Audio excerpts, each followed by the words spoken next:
The first sign that Congressman Paul might be being brought back into the fold may have been the Republican embrace of the Tax Day Tea Parties last month.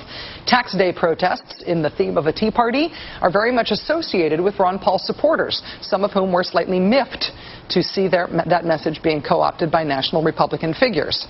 And now, Dr. Paul himself seems to be getting more attention on the Hill personally and in terms of policy. Consider his recent bill to audit the Federal Reserve.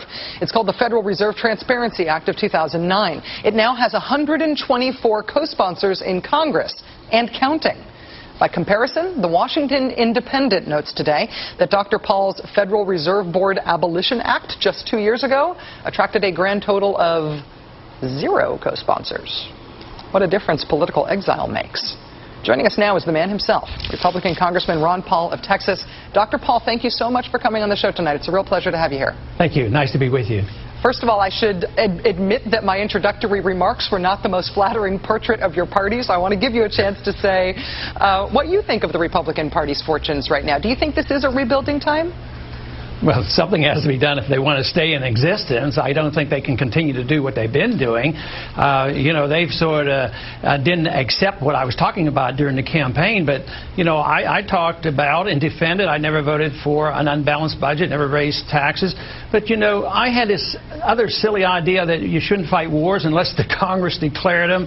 And I had all this notion that you shouldn't print money when you need it. And these ideas struck a chord with a lot of people. But so far, not a whole lot in the leadership have come to me and said, lead the charge. But hopefully some of these ideas will stick, because all I know is the campuses are very attuned to this and will listen, and I can get still a large number of young people out to listen to a different type of Republican Party where they deal with civil liberties and they deal with a foreign policy that used to not be that strange to the Republicans, where we had a strong national defense, but we didn't go warmongering. And that used to be, always the Democrats that did that, but now it looks like both parties endorse these things. So if you truly want to be interested in civil liberties, protection of civil liberties, if you want a foreign policy built on common sense and not telling people what to do and bombing them if they don't do what we want, and having come up with some common sense and say, well, you just can't print money when you need it, all of a sudden, these things do make a lot of sense, whether they're Republican or Democrat. I think there is a revolution going on in ideas, but a true revolution has to be pervasive enough to infiltrate into both political parties. And I'm very proud that I have about 14 at least of Democrats who are on that bill dealing with the Federal Reserve, and I think I'm going to get a lot more. Dr. Paul, in asking you about the Republican Party, you're pointedly using the word they to talk about them, and I imagine that's not an accident. Do you think about, you obviously have been a part of the libertarian movement in this country. You've run as a libertarian for public office before. Do you think now about the prospect, the likelihood that a third party really could be having its moment right now? Something like only 20% of people identify as Republicans. The party does seem to be in chaos. Is this a time for either the Libertarian Party or some other party to break off from the Republicans?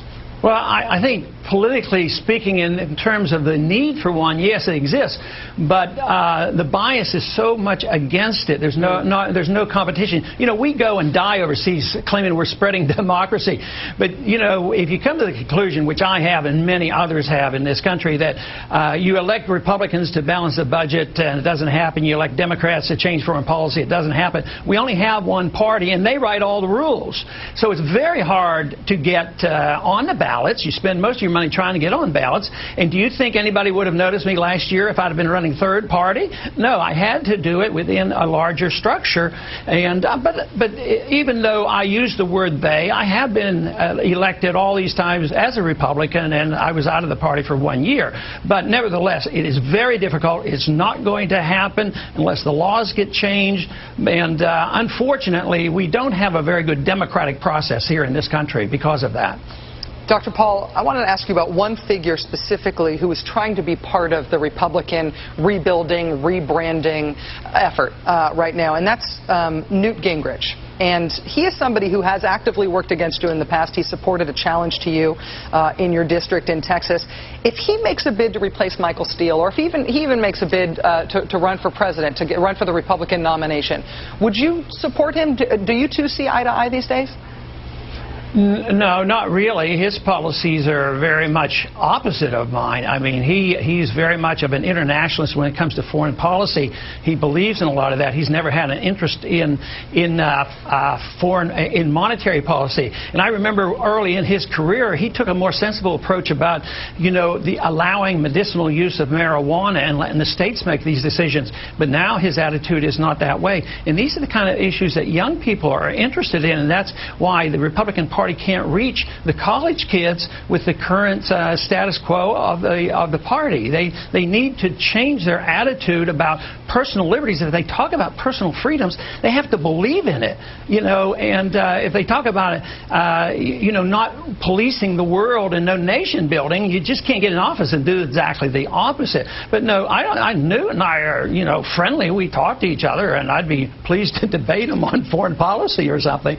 But no, he wouldn't be my candidate for the presidency. It would be more of the same. He's had his chance, and there was no Republican revolution from '94 on. There wasn't any after the year 2000.